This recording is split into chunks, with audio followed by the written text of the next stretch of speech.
জয়ন্তীর সামনে সাম্প্রদায়িকতার বিষের জবাবে ঐক্যের বার্তা দিতে অভিনব উদ্যোগ নিলেন বালুরঘাট পৌরসভার 22 নম্বর ওয়ার্ডের পৌর প্রতিনিধি প্রদীপ্তা চক্রবর্তী। এই বাংলার মাটি রবীন্দ্রনাথ নজরুলের, যার রন্ধ্রে রন্ধ্রে রয়েছে সম্প্রীতির বাতাবরণ।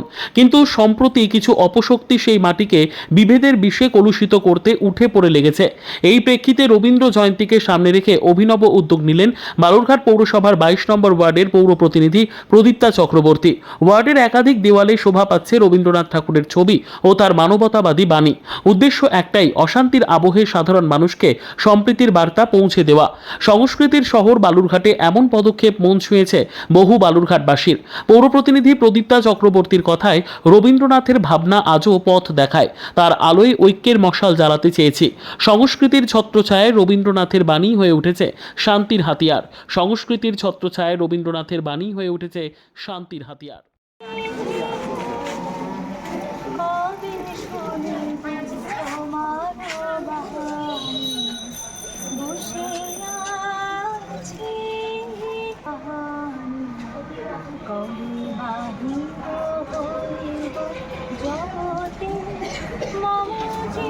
দিদি, আজকে আপনাদের কি কর্মসূচি ছিল একটু বলুন।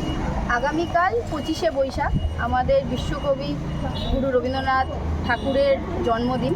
সেই উপলক্ষেই আমরা আজকে 22 নম্বর ওয়ার্ডের সমস্ত মানুষরা নেমেছি। গোটা ওয়ার্ডে আমরা দেওয়াল লিখন করছি কবিগুরুকে নিয়ে, যেখানে কবিগুরুর ছবি এবং তার বাণী, তার রচনা আমরা তুলে ধরার চেষ্টা করছি। কেন এরকম চিন্তাধারা হঠাৎ করে? কারণ এটা আমাদের ব্যক্তিগতভাবে মনে হয়েছে যে রবি ঠাকুরের যে সৃষ্টি, সেটা হচ্ছে কখনোই বইয়ের পাতায় আবদ্ধ থাকতে পারে না, সেটা মানুষের চোখের পাতায় প্রতিনিয়ত যেন থাকে।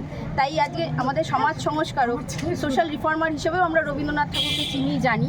তার বাণীগুলোকে আজকে আমরা তুলে ধরার চেষ্টা করছি। আমাদের দেশে যেখানে আজকে সবসময় এই সাম্প্রদায়িক সম্প্রীতি, ভেদাভেদি, হিংসা এগুলো আমরা দেখতে পাচ্ছি, সেই জায়গা থেকে দাঁড়িয়ে আজকে এই বার্তা, এই বাণীগুলো আমরা সবসময় সমাজের বুকে ছড়িয়ে দিতে চাই। আর সবাই আমরা জানি বালুরঘাট সৃষ্টি, শিল্প, কলা, সংস্কৃতির জগৎ, এবং সেই জায়গায় আজকে এই ওয়ার্ড থেকে আমরা শুরু করলাম, যাতে এই শহরের বুকে এই বার্তাটা ছড়িয়ে যায়। শুধুমাত্র কি এই ওয়ার্ডেই, না এছাড়া অন্য?